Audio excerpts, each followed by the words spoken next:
Já estamos de volta para mais uma etapa do nosso bate-papo dessa segunda-feira.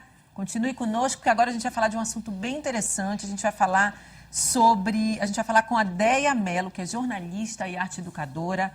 A Déia está lançando um livro chamado Comunicação Criativa, né, Déia? A gente falou comunicar ação na cabeça, né, no comecinho, mas não é, comunicação criativa, né? Que é um livro que traz a comunicação e como ferramenta desse processo traz a questão da dança, né? Então explica pra gente, você como jornalista que já esteve presente aí em muitas redações de Belém, que participou desse processo de comunicação mais tradicional que a gente está acostumado, como é que você chegou até a dança como metodologia do processo criativo da comunicação?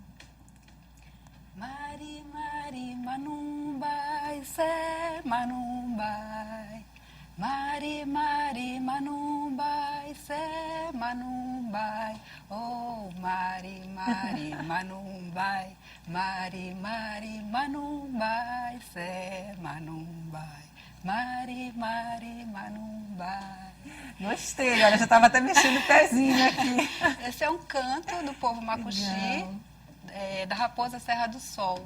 E é um canto que fala de celebração, né? É um canto que eles fazem muito quando eles conquistam algo. A indígena com a qual eu fiz residência diz que eles cantavam muito isso quando eles estavam tentando conquistar as terras da Raposa Serra do Sol. E é isso, as tradições, as linguagens humanas que estão presentes nesses povos, sobretudo da Amazônia, que é por onde eu andei durante os últimos 15 anos, me mostraram que a gente tem linguagens que fazem parte das nossas referências, das nossas matrizes indígenas, negra e europeia também, e que quando a gente começa a integrar essas linguagens e recuperar essa matriz que há em todos nós, a gente consegue se relacionar com as comunicações, né, com as tecnologias, com as ferramentas de uma outra forma. Estava vendo aqui, falando sobre a questão dos decibéis, né? A gente já não canta mais com a nossa própria voz, né? A gente está sempre apoiado por uma tecnologia, mediatizado por uma ferramenta, e a gente vai ficando enclausurado, para usar uma expressão dele, né? Para que e perdendo as nossas capacidades de nos relacionar com essas linguagens. Então, desde que eu fiz faculdade, eu fiz publicidade, eu fiz jornalismo, me inquietava muito não olhar para o comunicador, né? Então a gente está sempre olhando para fora. O comunicador está sempre olhando para fora, né? Buscando a informação, absorvendo o que ele vê no mundo. Mas aí você vem com uma proposta que é de olhar para dentro, de começar o processo de comunicação a partir de um ponto aqui. Então, como é que eu estou como comunicadora, né? Será que eu estou realmente integrada com o meu potencial criativo e estou com as minhas antenas de fato ligadas para fazer uma leitura de realidade de uma forma mais ampla, mais complexa, onde eu possa entender o contexto social, o contexto econômico, o contexto cultural e perceber esse contexto cultural a partir da identidade, mas não só uma identidade social, mas uma identidade na qual eu também faço parte. Onde é que está a minha indígena em mim? Onde é que está a minha negra? Né? Onde é que está a minha europeia?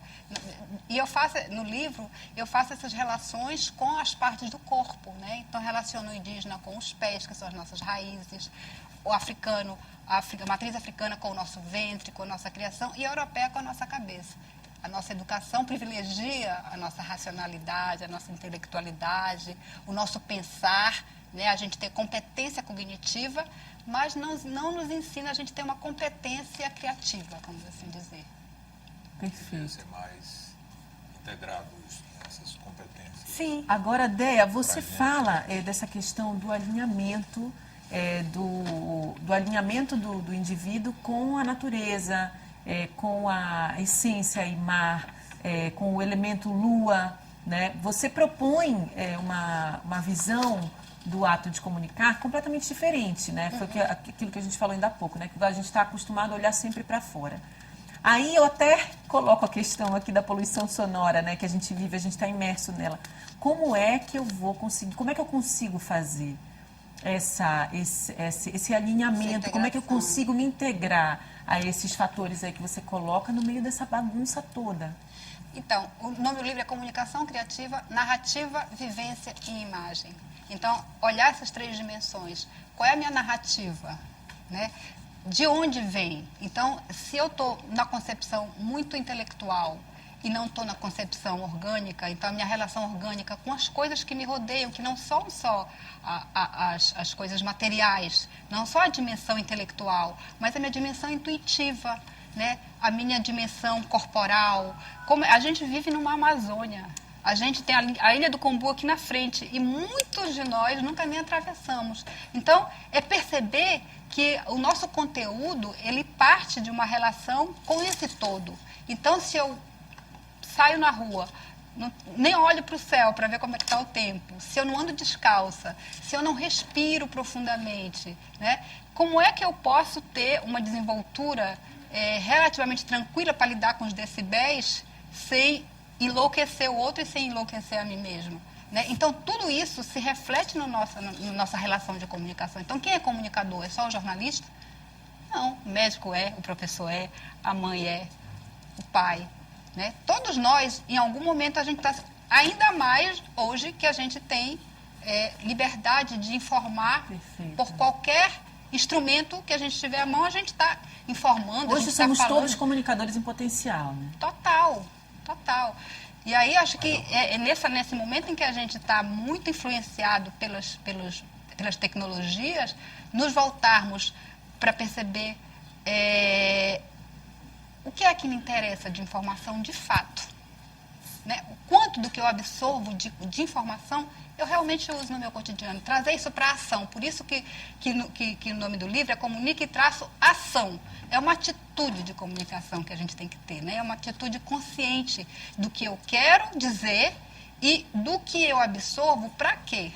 Esta é uma pergunta importante para perceber nossas narrativas. Isso assim, para uma pessoa que esteja disposta, que esteja afim, qual é o primeiro passo que ela deve fazer? O que ela tem que fazer? Uma pessoa que hoje é viciada em bate-papo por celular e tal.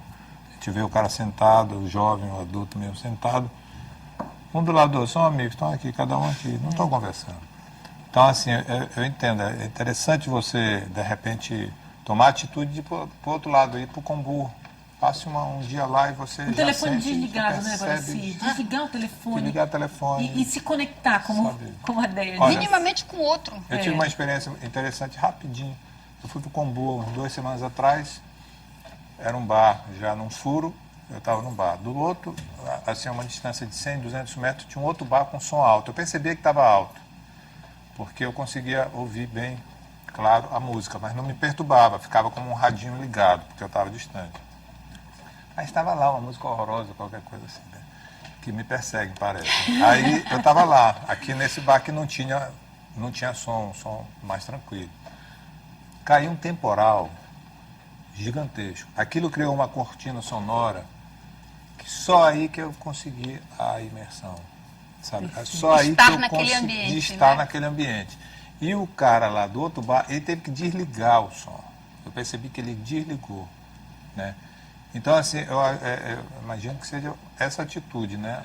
Mas você, na sua experiência, o que você indicaria para começar uma mudança de atitude? Então, a gente tem muitas práticas educativas, né? Por exemplo, as danças circulares, que é um movimento que já existe no Brasil desde o final da década de 80, início de 90, e aqui no Norte começou no ano de 2002, né? Na época eu participava de uma organização, foi uma iniciativa que a gente teve de trazer uma formação de danças circulares com danças do mundo para cá. Né? Você já estava participando desse? Participei desse processo. Lá em 2002. E o que são danças circulares? São danças de roda. São danças de roda dos povos, danças tradicionais. Se chama danças circulares sagradas ou danças tradicionais dos povos. Daquela forma como acontece na comunidade. Né? Então a gente vê, por exemplo, o carimbó num palco, é uma coisa. Se você for ver o carimbó lá na comunidade, é outra coisa. né? Ali, a dança, ela nasce na relação daquele povo com a pesca, com a terra, com o seu santo de devoção. É um outro jeito de dançar. Então, ali todo mundo entra na roda. E a dança circular, ela traz esse modo de dançar de forma integral. Isso, traz essa percepção, né? Então, você não precisa nem elaborar isso intelectualmente, mas você vivenciar. Porque aí você traz essas danças, elas trazem movimentos matrizes das nossas tradições, né? Então, quando a gente dança, por mais que eu não elabore isso, mas eu coloco o meu corpo dentro de um movimento que é um movimento que traz em si símbolos de cooperação, símbolos de paz, símbolos de relação com a natureza, de respeito. Então, tem todo um simbolismo nessas práticas, nesses movimentos, que facilitam que o teu corpo comece a se reconhecer dentro desse processo, né? Então, o nosso ritmo natural do nosso corpo, ele é totalmente, digamos assim, desalinhado com o ritmo da internet, né? Não sei se vocês já observaram, pessoas que trabalham, que são técnicos em computador, eles são altamente acelerados, eles não conseguem ficar, eles estão com uma internet que é lenta, eles ficam desesperados, né? E nós, sem perceber, a gente também está desse jeito, né? Então, a gente volta para um outro ritmo, a gente recupera o nosso ritmo natural celular, a nossa respiração. Então, se a gente começa a prestar atenção nisso, a gente começa a ressignificar e tomar outras atitudes para que a gente possa se harmonizar, porque é uma questão de alinhar a nossa capacidade de pensar com a nossa capacidade de criar. Deia, você fala aí que você é uma questão do seu corpo reconhecer, né? Aí, como você diz que nós todos temos na origem a dança europeia, indígena, africana e tal. Isso é um ponto. Agora, outra coisa que é importante colocar é que eu acho que, justamente por conta dessa vida agitada, dessa vida de muitos decibéis, a gente acaba criando barreiras. Você, na sua experiência com danças circulares, você encontra pessoas que chegam completamente travadas e que têm dificuldade de soltar o corpo, têm dificuldade de se entregar àquele processo? É muito interessante. E como é que você roda. atua aí nesse momento? Sim. Que a pessoa está inibida, né? Ela Sim. pode estar se sentindo desconfortável em se soltar, como é? Sim, é interessante porque, assim, quando eu parti para essa pesquisa e para vivenciar, então eu minha carreira toda foi em televisão, inclusive aqui na TV Cultura, né? Eu fico muito feliz de estar aqui de volta e hoje Bom filho, conversando casa sobre essas torna, coisas, né? não é? Né? Então, eu parti para essa vivência. Então, eu ia para dentro das tradições, mesmo para as festividades, colocava, como até hoje eu faço, visto de maruja e danço com elas. E aí fui refletir sobre essas coisas todas, né? Quando eu comecei a praticar, trazer isso para a prática, para a praça, né, nas rodas, principalmente nas rodas públicas, que vêm pessoas das formas mais diferentes, e a gente tem essa concepção de que dançar, eu não sei dançar, então eu não entro na roda, né? Muita gente diz isso. Nem pensar. Então, amigos meus, assim, músicos, jornalistas, não chegam nem perto, assim, comigo, eu digo, não vou entrar, porque eu não sei dançar. Todo mundo sabe dançar. Então, quando a gente está numa dança circular, a gente não está ali para fazer bonito, para acertar o passo, a gente está ali para entrar na roda. E do jeito que a gente faz é o melhor que a gente pode. Com o tempo a gente o corpo vai soltando. Então eu conheço, assim, são N depoimentos, né, nessa história, de pessoas que olhavam assim, digo, gente, eu não vou dançar isso. Entra. Aí é a cabeça tem que gente diz. que chega apavorada, não quer Apavorada. enfrentar aquele momento, que é o momento que você usa o seu corpo e acredito que muita gente tem medo e muita gente também fica muito inibida. Claro, e quem é que diz que não sabe dançar? É a cabeça, o corpo está desesperado para ir, né? Às vezes aquele ritmo, né? A dança de matriz africana é maravilhosa. Você comentou das marujas, né? Que vem lá de Bragança, você falou do carimbó ali de Marapani, né? A questão indígena nossa que muitas vezes se perde. Parece que muitas vezes só quando vem de fora, né? Que a gente compra fácil, muitas vezes a gente não consegue desenvolver nossas próprias expertises locais, né? Eu ouvi de um especialista recente, que é a gastronomia nossa aqui, é uma das 8 cidades no mundo que tem uma culinária tão própria como a nossa. Eu imagino que na dança também, né? Como você imagina que a gente conseguiria levar isso para o grande público, né? Transformar isso, que muitas vezes está lá em Marapani, está lá em Bragança. Existem ações, assim, projetos para tentar que o grande público, principalmente o jovem público, né, que acaba estando muito mais na internet, comprando aqui de fora, para poder conhecer a cultura local? Assim? Eu acho que só tem um caminho, que é a educação, né? Então, assim, a gente tem tentado, eu participei dessa iniciativa que foi em 2002, e dessa iniciativa nasceu uma ONG chamada Manamani, que hoje Maria Esperança segue com esse trabalho. Eu fiquei até 2012, né? Então, nessa organização existem rodas constantes, existem rodas no Polo Joalheiro. Então, existem várias atividades, várias pessoas que já aprenderam, que estão praticando, que estão desenvolvendo e estão tentando levar para todos os lugares possíveis, mas a dificuldade sempre esbarra nessa consciência, né? Então, a importância de você realmente tirar a dança lá do palco do folclore para trazer para nós aqui. Vamos dançar? Se a gente pudesse agora convidar, vamos fazer uma roda aqui? Eu adoraria que a gente pudesse dançar aqui, nós 5 agora, sabe? Porque para mim sempre foi assim, quando eu comecei a dançar, aí eu disse, meu Deus, quando veio o livro, agora eu vou ter que escrever sobre isso, porque foram 15 anos pesquisando, vivenciando e tal. Então, para mim, dançar sempre foi... Quando eu integrei esse processo do dançar, sempre para mim foi muito fácil trazer essa experiência na roda, falar disso dançando, né? Eu digo, agora eu tenho que trazer isso para uma narrativa escrita, né? Então foi um desafio para mim, mesmo sendo jornalista, trazer toda essa percepção para uma narrativa escrita, né? O jornalista, ele é elétrico, que nem os caras... Decibéis.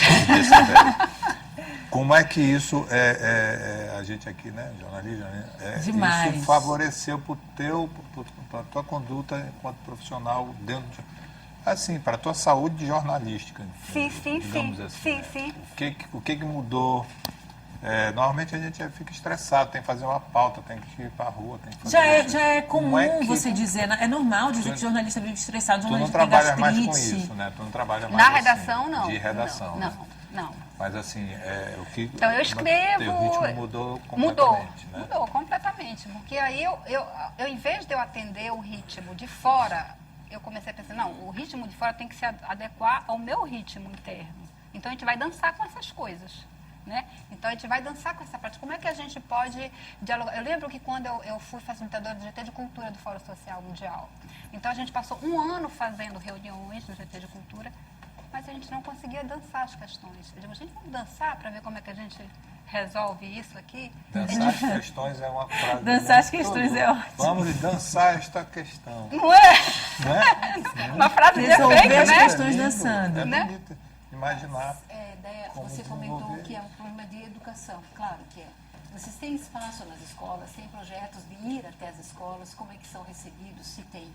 Porque eu acho que tem de começar tudo na base, como a educação ambiental, que em Belém vai muito mal, em todos os sentidos, né, infelizmente. Mas tem de começar na base. Como é que está sendo esse trabalho com escolas? Já iniciou? Não, assim, por incrível que pareça, enquanto eu trabalhei na organização, o lugar onde a gente menos conseguia realizar atividades era na escola. Por quê? É uma resistência. Uma resistência imensa dos professores. Nossa, dos Dos professores. professores, né? Das Por escolas conta de da modo geral. formação dele.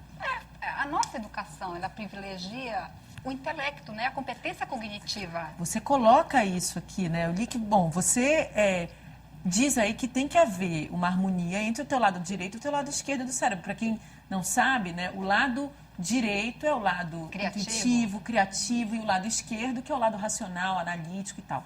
Só que ideia, a gente, como você falou aí, a gente desde pequenininho é estimulado a só pensar, a só usar o lado esquerdo do cérebro. Você tem que ser racional, você tem que ser esperto, ser inteligente, aquele que é bom em exatas, é aquele que sabe ganhar dinheiro, entendeu? Então a gente é muito cobrado isso. Aí quando você chega com uma proposta diferente, olha, vamos equilibrar isso aí. Né? O lado direito ele existe para ser usado, e a intuição também é uma ferramenta importante no seu dia a dia e no seu trabalho também. E aí a gente é cobrado para ser criativo, né? Aí é um contrassenso, Sabe? né? Então você tem que ser um publicitário criativo, você tem que ser uma jornalista que tenha jogo de cintura e Como? que dê conta de falar o que tem que falar em 1 minuto de matéria. Como se você Né? não está usando o seu lado Agora direito ele do criar, de cérebro. repente. Mas viu, ideia, há uma luz no final do túnel, pela formação das pessoas, né? A UFPA, até pouco tempo, não tinha licenciatura em dança, por exemplo. Aí eu vou puxar a brasa para a nossa sardinha, claro. Pode. Né? A Escola de Teatro e Dança hoje tem licenciatura em dança, em teatro, em música, bacharel em cinema.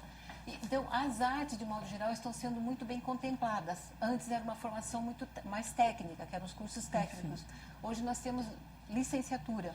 Então, era normal que quem fosse trabalhar com artes, de modo geral, artes visuais também, licenciatura em artes visuais também nós temos, ia fazer um desenhozinho, vamos colocar uma musiquinha, alguma coisa. E não é isso.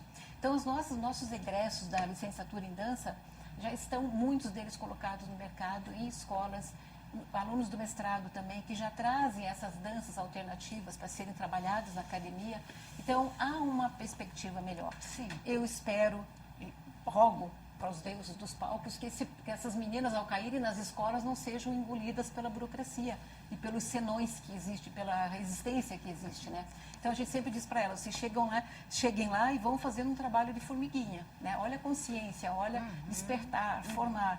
Então, agora, paralelo desafio, a isso, né, Beni? nós estamos formando pessoas. Só que, paralelo a isso, tem de haver políticas públicas, concursos, editais, abertos Contemplem, para né? licenciados em dança, licenciados em teatro, etc. Para as linguagens específicas. Aí eles vão para as escolas e vão fazer diferença. Perfeito. Agora, é a longo prazo. Né? Mas É eu a acho que longo assim, prazo. eu acho que de 2002 para cá, acho que já temos Já melhorou. grandes saltos, né? Em 2010 foi realizado um congresso aqui, um Congresso Mundial de Artes para a Transformação, onde... Aqui em Belém? Aqui em Belém, e eu coordenava a parte dos povos tradicionais. Então, a gente trouxe 11 tradições para cá.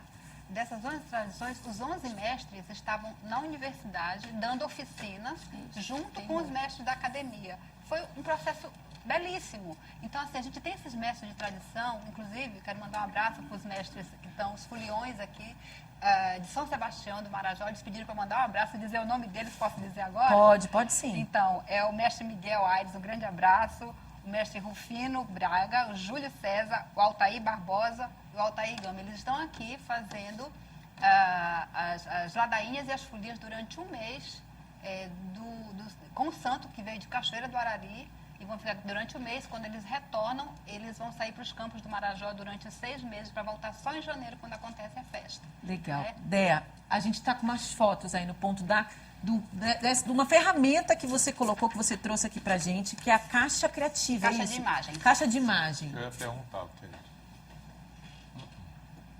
Sim. Ali é a caixa com algumas imagens Essas já pedrinhas. feitas. Aquela ali foi isso. quando eu comecei, assim, a caixa ela surgiu no processo do livro. Então, quando o livro foi concebido, ela não estava contemplada. Deixa eu te perguntar, foi você que criou caixa. esse método aí? Foi. Perfeito. E aí, isso aí são figuras... Está colado. São figuras que a gente vai trabalhar aqui. Perfeito. Então, a caixa ela funciona, a base é como se fosse uma tela, a proposta é que seja uma tela. Então, ao invés de a gente desenhar com papel, a gente vai desenhar com semente. Então, a gente tem uma caixa que é feita de miriti e a gente tem as sementes que são sementes de tento. Então, um material absolutamente orgânico, né?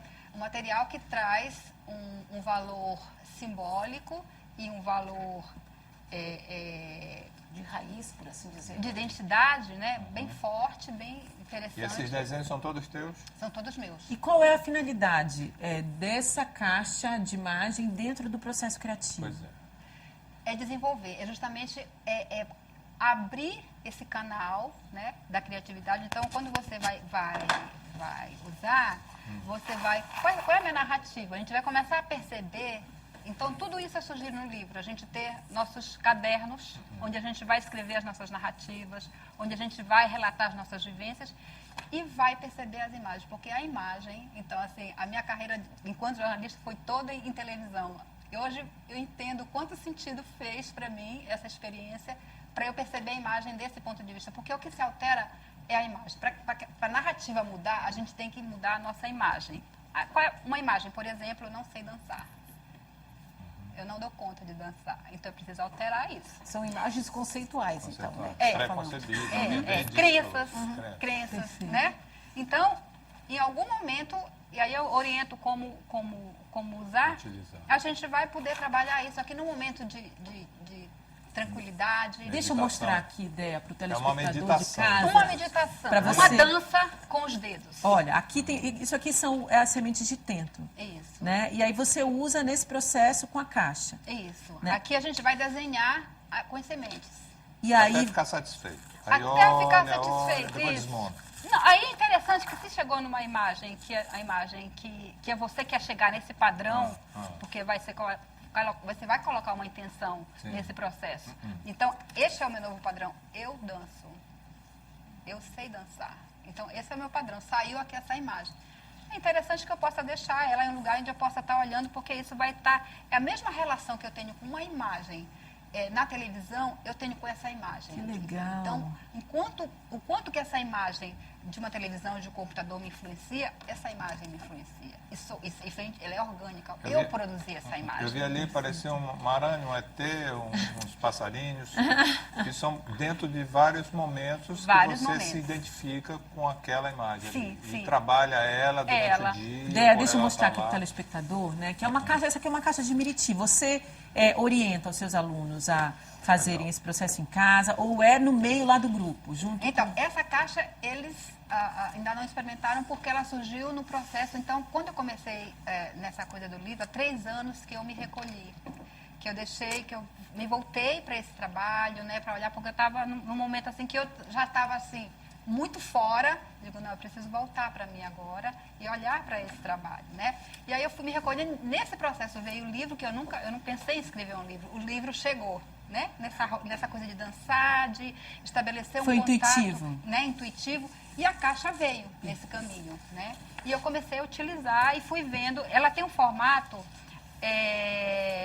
baseado no retângulo de ouro, né? É um retângulo em que os gregos usavam para construir fazer suas construções, né? Baseado na proporção, no número π. Então, ele tem um... É isso que eu ia te perguntar. Essa técnica, digamos, isso aí, vem de que tradição, né? De trabalhar a imagem. Porque eu lembrei, logo que tu abriu, eu lembrei daquele negócio dos japoneses, que tem umas areiazinhas que você fica passando um ancinho assim, fica desenhando. Pois é, tu diz sabes que medita. muito Me tempo lembrou depois muito que ela surgiu, eu me lembrei Você? disso também. Eu digo, olha só, Legal. né? isso. Mas E eu esse vem de realmente- que tradição? Não, foi uma ideia tua Foi, que veio... nessa relação com os Tá. povos, vendo Ok. isso presente na vida deles. Vem dos né? ancestrais. É. De repente, É a memória aflorou. ancestral nossa, né? Dea, a gente está chegando ao fim. Infelizmente, porque assim, esse é um assunto que dava para a gente falar aqui o dia inteirinho, né? Tem tanta coisa bacana e tanta E a coisa gente que nem dançou. o ser humano precisa. Não dançou porque a gente está tudo preso aqui no microfone, então não dá para levantar, senão a gente dançava. Olha, Dea, eu quero que você diga para o pessoal de casa, isso aqui é um DVD seu, que está aqui para sorteio. Então, o telespectador que está ligando para cá, fazendo sua pergunta, o seu comentário, está concorrendo a esse DVD. E esse DVD traz o que para o telespectador? Esse DVD é a síntese da formação em comunicação criativa, que foi o resultado de um trabalho, de um prêmio que eu ganhei também do Ministério da Cultura, em 2010. E o livro não está aqui, porque está saindo da gráfica logo mais. Mas você vai mandar para a Mas eu gente vou mandar sortear para um aqui, vocês né? sortearem aqui, né? E espero em breve na roda estar com todos vocês dançando, né? E a gente A trocando gente escolhe outras qual é a coisas. dança. Montando imagens. Legal, legal, muito bacana. Dea Mello, jornalista, arte educadora, dançadora, como você diz que é a pessoa que participa das danças circulares. né? Todos nós. Né? Todos nós somos dançadores, dançantes. dançantes. É. Legal, Dea. Muito obrigada por ter vindo. Foi Obrigada. muito bom mesmo. Obrigada. Olha, a gente vai para um rápido intervalo e já já a gente volta. E o nosso assunto do próximo bloco é o 6º Seminário de Dramaturgia Amazônida. Quem está aqui para conversar com a gente é a Beni Martins, que é coordenadora do evento. Muito bacana esse evento que está acontecendo pelo 6º ano. Você não pode perder, é no próximo bloco.